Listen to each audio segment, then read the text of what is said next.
Hi, and welcome to me, Helen of the Complaining Cow Consumer Show on East London Radio.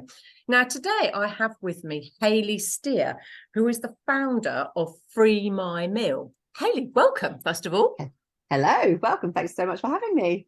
Well, this is really interesting. I came across this, only very recently, and I think it'd be really interesting to share with our listeners. So I don't know where to start really, but I think just tell us a little bit about Free My Meal. I get that question a lot, actually. Some people are like, what is it then? Do you give food away? No, not necessarily. It's not me, but I am on the group and I have provided meals. But basically, it's a connection service, I suppose. We connect recipients, so people in need that might be in need of a meal, with people that can provide one. So that person might be your next door neighbour, or it might be someone that's a couple of miles away that just happens to have some spare food that they might have cooked or whatever, and they've got an extra portion. And we just basically provide the kind of connection service, as it were. How did all this come about? It was the beginning of lockdown. A long time ago, I was a single parent, and I remember struggling a lot back then. And I remember thinking, what would I be thinking at the beginning of the pandemic had I still been in that situation? So, now I'm not a single parent. I'm with my husband and we're okay. But back then, when I was a single parent, I remember thinking, how would I have coped during this lockdown, and how are single parents out there coping now? And it occurred to me that actually we could all just help each other a little bit. At the beginning of the pandemic, you probably saw there was loads of community groups popped up. Everyone was kind of helping each other. Everyone was really on the same kind of vibe of let's all just muck in. I just had this idea one day about basically sharing meals and also kind of ticking a box for food waste as well. It was with the help of my niece. One night I was cooking some chili, and every night our family would have a 6 o'clock Zoom call or Facebook video, whatever it was. We'd all get on the video together and everyone would just check in with each other. And I would always be cooking at that time. And the running joke in my family is that I always cook chili, but that's because when I was a single parent, chili's cheap and very easy to eat, very easy to make. They all joke about it. And I suddenly thought, I'm talking to my family on this video call, and I'm making chili and they're all laughing. They're like, oh, Hayley's making chili again. I suddenly thought, hang on a minute, there's absolutely loads of chili here. It's not cost me loads of money. Why don't I share this? So I'm talking to my niece Imogen about it. And she said, Auntie Hayley, that's a great idea. And I said, yeah, we could call it something like Chili Spot, like in, I don't know, EH1, there's someone that's got some chili and that's a chili spot, or in wherever, Scotland, there's a chili spot there, or wherever, And my niece said, well, Auntie Hayley, there's one problem with that, and not everybody likes chili.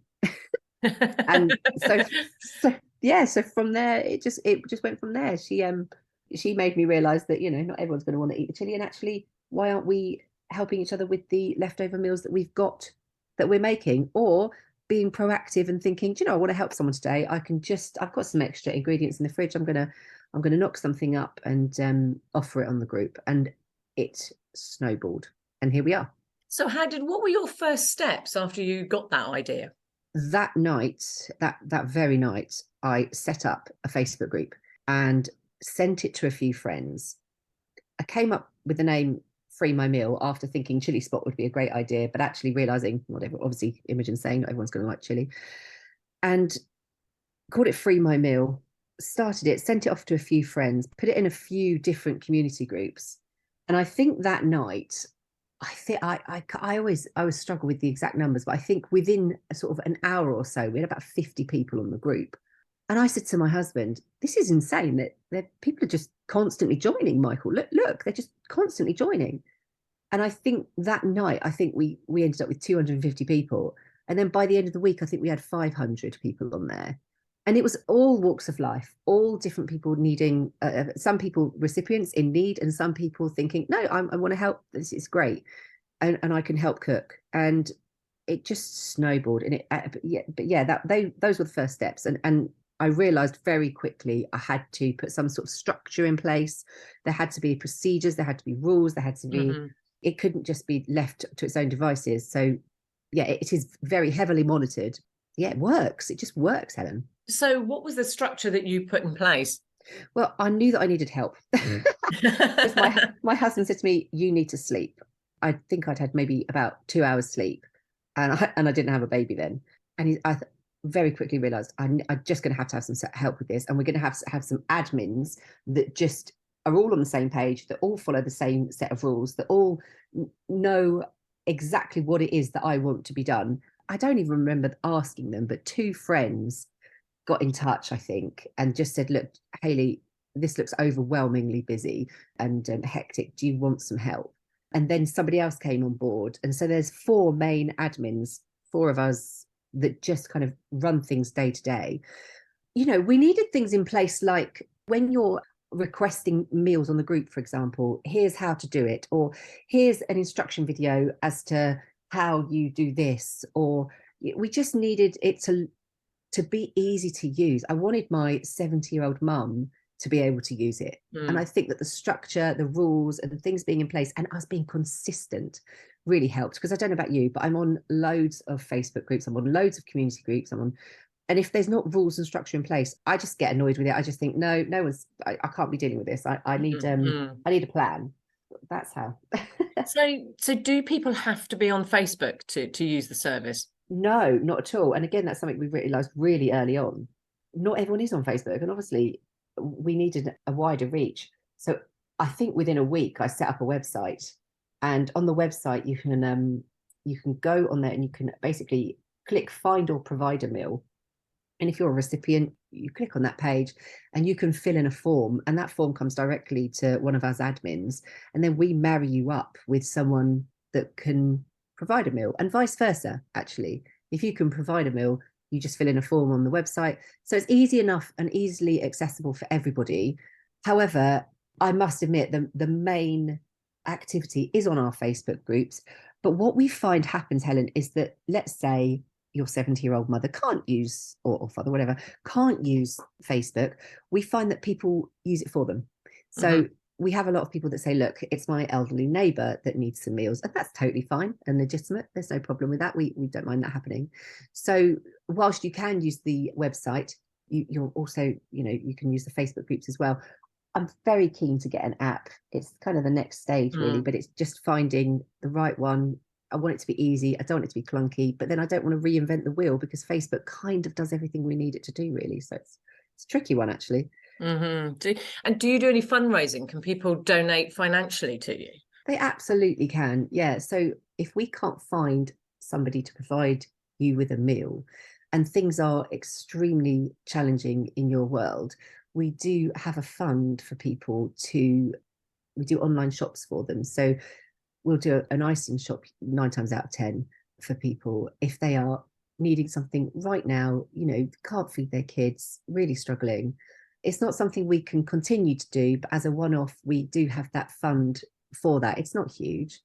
And also you can donate towards, like the web hosting isn't free. Admin costs aren't free. Leaflet, poster printing, there's other stuff like that. It's not free. We are completely non-profit making, but at the same time, we can't grow the money on trees. So we're so grateful. There are a few people, and I do mean a couple of people, that donate monthly to us. And I can't tell you the difference it makes to us. But yeah, you can do things that way.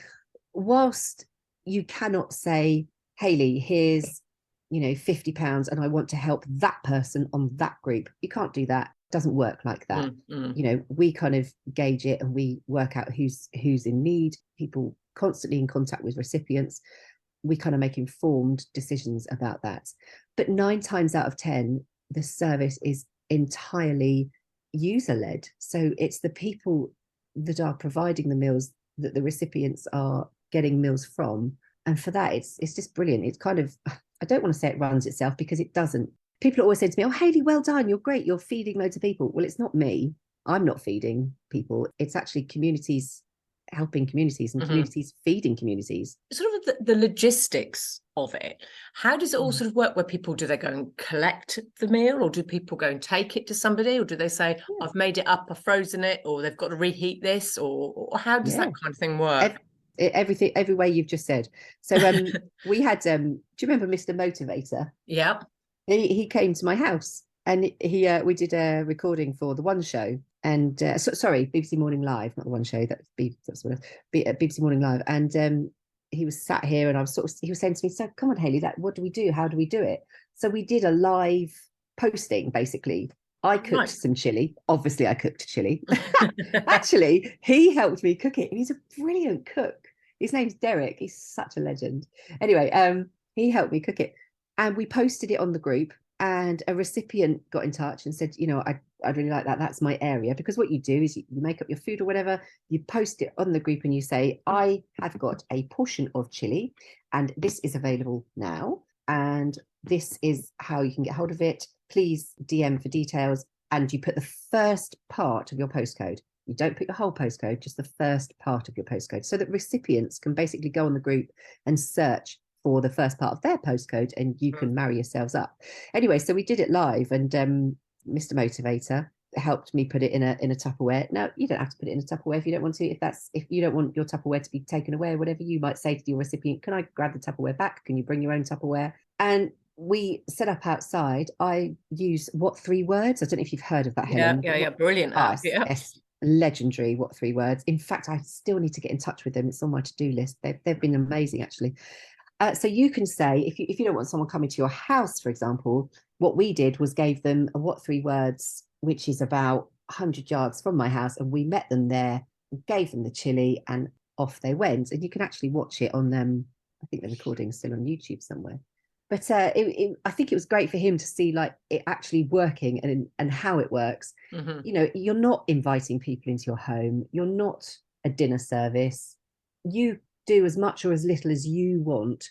You can say to somebody, I'm going to leave it on my doorstep. In fact, during lockdown, when there was no contact allowed whatsoever, we did have people leaving it in bags, in Tupperware dishes, sealed Tupperware dishes, in bags on people's doorsteps, because obviously, and then ringing the door, but we couldn't, had to socially distance then.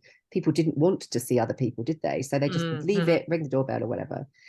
So you can be as proactive or as, or not. It's up to you. You can take stuff, you can get people to come and collect it. And we do have really strict safeguarding rules. So obviously, and everyone has to sign up to these, but obviously don't meet someone down a dark alley on your own at 3 o'clock in the morning on a Saturday night. That is not a safe thing to do. Always tell someone where you are. That's really important to us. Those things have to come first. Do you find that sort of people are, as well as, if they're in difficulty and they're wanting a free meal, but that they're also finding that it's, for some people who are very lonely, that it's meeting somebody and talking about the food and community as well?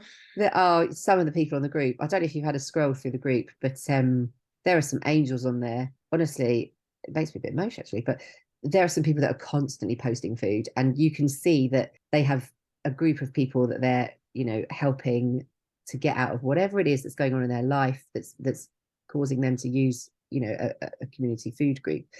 And you just think you're doing this for so many more reasons than helping people find food. You're helping people have a conversation. You're helping people probably not feel so lonely, like you said, or just that human contact. We can't say that we're out there. We're not a group, what's the word, a social group in that sense. We're not a meet up and have a chat group. But as a byproduct of doing what we do, inevitably you're going to meet a new face, in the same way that sometimes you meet someone on Facebook Marketplace that you've bought a cot from or whatever, and you end up talking because you might both have kids, and then you end up being friends, and it's that kind of thing. I don't want to encourage unsafe meeting up of people. Of course, that's really important to me to keep stressing that point, but at the same time, of course, there are people that just need a chat. Some people haven't spoken to somebody for 2, 3, 4 days. They haven't spoken to another human, and if someone on the Free My Meal group happens to be that human, then that's just brilliant. That's fantastic. Yeah. So have you now set up as a charity or not? Obviously you mentioned a not-for-profit groups. How is your setup? So it's really, I found that really challenging. So I instantly wanted to become a charity because we are a charitable endeavour, completely non-profit making. However, there's a couple of boxes that we don't tick for the Charity Commission, and we have a constitution. I run it like a charity. We have trustees that we are accountable to. On paper, we're a charity. However, because we don't ask people about their incomes, and because we don't effectively means test people, we can't become a charity. And that's really disappointing, to be honest.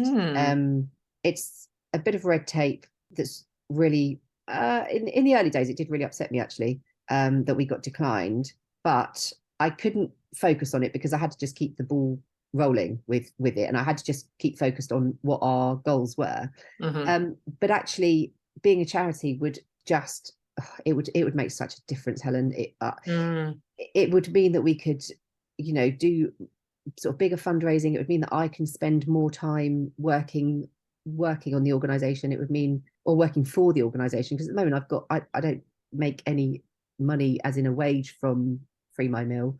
I have to obviously work other jobs, and a lot of my time is taken up with Free My Meal, because if someone needs a meal at whatever time it is, you think, right, well, this is how you can do it. Or if someone just needs connecting with someone else, you think, right, well, I can just quickly do that. And actually, when you look at the end of your week, you think, gosh, I've spent an awful lot of hours doing this. I want to, obviously.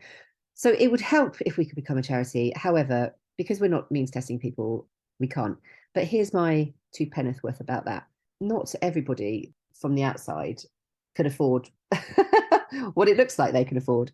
So we have had people message me and say, we are really struggling. My children have eaten just bread for the last 3 days, and I didn't know whether it was okay to use your charity to get some food. And I'm like, absolutely, of course. Why are you even asking? Just do it. Just get on there, please. Don't delay. Feed your children. And she said, well, it's just because we've got, and I know this sounds silly, but I've got a really big house and I drive a Range Rover, and we're just really struggling right now. And that's what gets me. Yes, of course, that person can sell their Range Rover. Yes, of course that person can sell their house, but they need food now. They don't need it in a week's time when their Range Rover sold. They don't need it when their house is sold. That person now, funnily enough, is a cook on the group. So when they really needed help, they needed it that day. They got it. They got the meals that they needed. But now that person gives back and they've become a cook. It happens a lot actually on the group.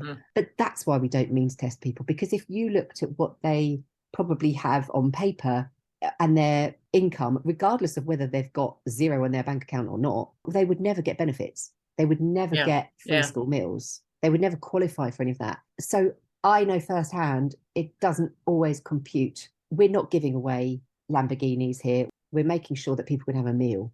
Nobody, I'd say in however many years we've been doing this, we've probably had about 4 or 5 people try and play the system a little bit and try and get a bit more. But effectively, what are you getting? You're going to get, what, 8 bowls of chili instead of 2?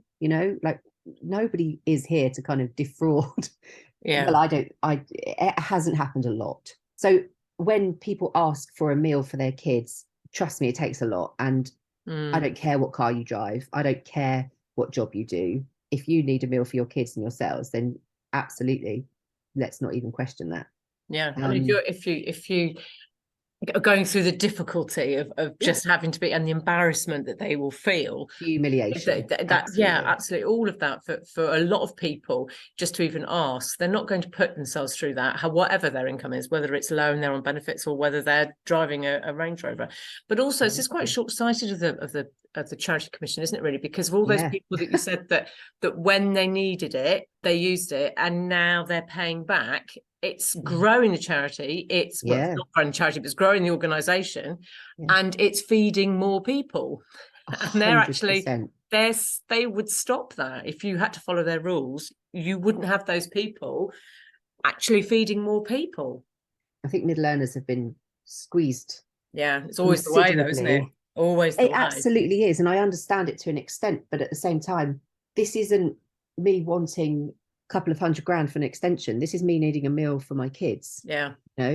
So I just cannot see the logic behind it. So I must admit, Helen, I've kind of put that on pause a little bit, and I spoke to the Charity Commission, and we are, we can call ourselves a non-profit charitable organisation, and anyone that comes in, anyone that looks at the groups, anyone that speaks to me, it absolutely does what it says on the tin, and I cannot go any further. Well, maybe I can. Maybe someone from the Charity Commission can hear this and reach out and help me, because I'm definitely coming up against a brick wall that I feel like I just don't know if I can climb it on my own.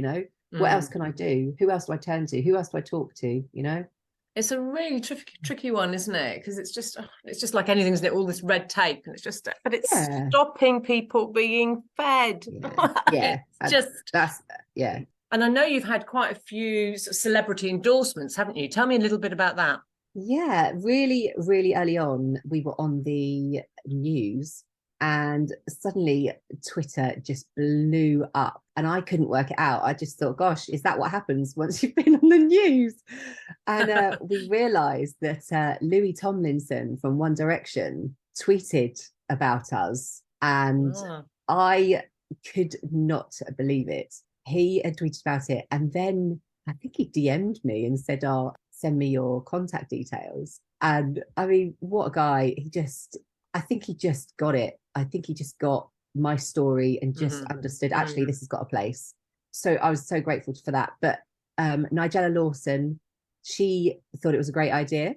That's very nice of her. Kathy Burke, Lord Alan Sugar, just some of the celebrities that obviously have just picked up on it. And Tamsin Outhwaite as well. I don't know Tamsin Outhwaite, who was Mel in EastEnders.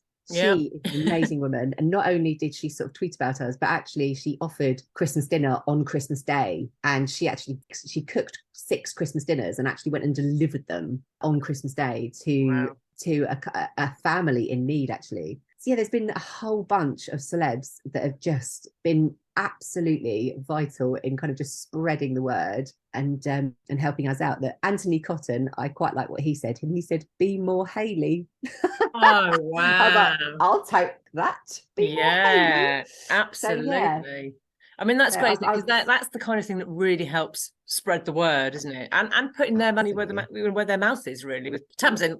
Yeah, she was amazing, and actually just doing it. You know what annoyed me though is that she got a bit of backlash for. I can't really remember, but whether she said, "Do you want me to tweet about it?" And I'm like, absolutely. And I think she got a bit of backlash from sort of, I think they call it virtue signaling. You know, and I'm like, I felt really defensive of her because I'm like, no, this woman is using her mighty platform to help little old me and free my meal. And actually, that upset me that day. I think she actually said something on her Twitter about sort of saying, no, Hayley's really grateful, or it was a little while ago now, but I was so grateful that she used her platform just to say, look, this is what I've done and this is how I did it, because it encouraged so many more people. We had a massive influx of people join the groups and start offering on the groups. And people also in need joining groups after Tamsin did that. Yes, I was so grateful to her. Yeah, it's amazing how horrible people are on Twitter, isn't it? And kids, all those people who are doing all those kinds of things, what are they doing for anybody in need? Absolutely nothing. Exactly. But a little bit of me was like, well, at least you know what? At least you know Free My Meal's name now. So whether you like it or you don't like it, at least you know Free My Meal's name. But yeah, Kathy Burke, she was I can't remember what she said about us. Oh, it's something quite funny. I'm trying to find the quote that she said, but just something really nice and encouraging, actually. And you think, hang on a minute, you're Kathy Burke. I'd imagine it was something very witty. Yeah. Oh man, I wish I knew. I'm scrolling through trying to find what she said. Do you know what? I just found it. The kindness in people will always shine through. Kathy Burke. Oh, I just thought, hello, you legend. Oh, what a superstar. Absolutely brilliant. So what are the plans for the future? There's so much that I want to do. There's so much. I would love an app that's just super easy to use. You know, everyone's just kind of got it because that's how they get rid of their food waste and ticking a couple of boxes with food waste and charitable endeavours. That I would love that to be the case. But those apps are hundreds of thousands. And that's the trouble, isn't it? There are a lot to develop. Yeah. We have a little bit in the pot for some new technology. And I think we're going to have to invest that in the website and possibly a sort of a text, what's the word? So almost like a carbon copy app of the website. Because people constantly say to me, where's the app? Like, have you got an app yet? So if we can do a sort of carbon copy, cheaper version, that's probably what we'll do. I would love for us to become a charity. I mean, that would be the ideal, so that I can do 2 days a week, solid work on it, grow it, get more people aware. Do you know, I had somebody tell me about this once, like they didn't know me. I actually met them I was doing a car boot sale with my husband, and I was talking about food waste, and I was talking about the cost of living and everything. And they started telling me about Free My Meal. And I said, that sounds like a great idea. And my husband, I could see my husband, and I just sort of shook my head as if saying, no, no, no, no, now's not the time. Now's not the time to say I'm the owner, because that just sounds ridiculous. And I just let her tell me about it. And I thought, actually, this has made a difference to your life. Thank God for that. And it did actually affirm to me, it doesn't matter what the charity commission say, it doesn't matter how hard it is sometimes on a Saturday night when the baby's screaming and I'm exhausted and emails still have to be answered. It doesn't matter about any of that. It's doing the job. There's still very much evidence that A, it's needed, but B, it does what it needs to do. So I don't want to say that we're going to carry on plodding along, because I do want to see growth, and I do want to see a good amount of growth, but I've got to be realistic. I've got 3 kids, I've got jobs, I've got stuff to do. But yeah, it's the potential, isn't it? You can see the potential. Absolutely. But I'll never stop. I'll never like Maz is one of the admins, and she said, this is your baby in a sense. And I said, yeah, I feel like it's got such a place, and it's still so needed, because people expected me to close it down after lockdowns ended, and actually, if anything, it's got worse, because particularly with the current cost of living crisis. It's in more need, if anything. Yeah, absolutely. Again, it's even the middle people, because their mortgages have gone up and rent's gone up, and it's a really hard one for people. Yeah, it's been grim, and I know that there's going to be people this year that won't be able to afford their houses, and that kills me a bit. So if you are listening and you do find yourself in that state, I can't pay the mortgage, but we can certainly help with meals. Yeah, so that leads me on to, where can people find you? Well, you can just Google us. We are all over the internet. But if you are on Facebook, then please do join the main group. I would suggest to people to join the main group first. And then there are geographically arranged groups. We don't find as much activity in those groups, but if they work for you, and they mean that, for example, if you want to remain, I don't know, anonymous in some way. Actually, recently, when we started, you couldn't post anonymously in groups, but you actually can now. And it was one of the things that people were like, oh, this is brilliant, we can now post anonymously. But if you want to just keep it to your own local community, your offerings, or asking your local community, then you can join one of those geographically arranged groups. But you can go on the website, www.freemymeal.co.uk, and you can sign up there. So you can find or provide a meal, fill in that form, then we've got your details, and we can contact you as and when. But as I say, most of the activity, it happens on the Facebook group. But if anyone's got any suggestions as to how we can make things better, more streamlined, what other channels or platforms we can use, then I am always all ears. Right. Well, that has been really absolute pleasure talking to you, Hayley. Thank you. Sort of got to fight your corner with the charity commission, but they're going to come back and go, rules is rules, you can't break them. Yeah, absolutely. That's what they're going to say, unfortunately. But it has been an absolute pleasure, and I wish you so much success with it, and so much luck in growing it, and raising funds to get that app going, because I think that really will help, because we're seeing the success of the Olio and Too Good to Go, those kinds of apps, and it needs to be up there with them, doesn't it? It's it's that kind of vibe. That I didn't even know about those apps until I started Free My Meal. I had absolutely no idea, and somebody said, oh, it's just like Olio, and yes, in a sense it is, but we're sticking to food, and we are definitely hoping to help recipients in need as opposed to literally anybody. But at the same time, those apps are amazing. I'm totally in awe. So yeah, well, thank you so much, and I think that's it. Amazing. Thank you so much for having me, Helen. I really appreciate it. Well, I hope everyone found that useful and interesting, and thank you for listening. And if you have a topic you'd like me to discuss on the show, then you can email me on helen@eastlondonradio.org.uk, and you can find me on my website, thecomplainingcow.co.uk, for information on consumer issues, including your rights, money-saving matters, and all that stuff. And you can also listen to the other episodes of The Complaining Cow Show on East London Radio. And you can find me on Twitter @ComplainingCow, and @The Complaining Cow on Instagram and Facebook. And you can get 15% off the books, How to Complain, The Essential Consumer Guide to Getting Refunds, Redress and Results, and 101 Habits of an Effective Complainer, with the code ELR15. Many thanks. See you next time. Bye.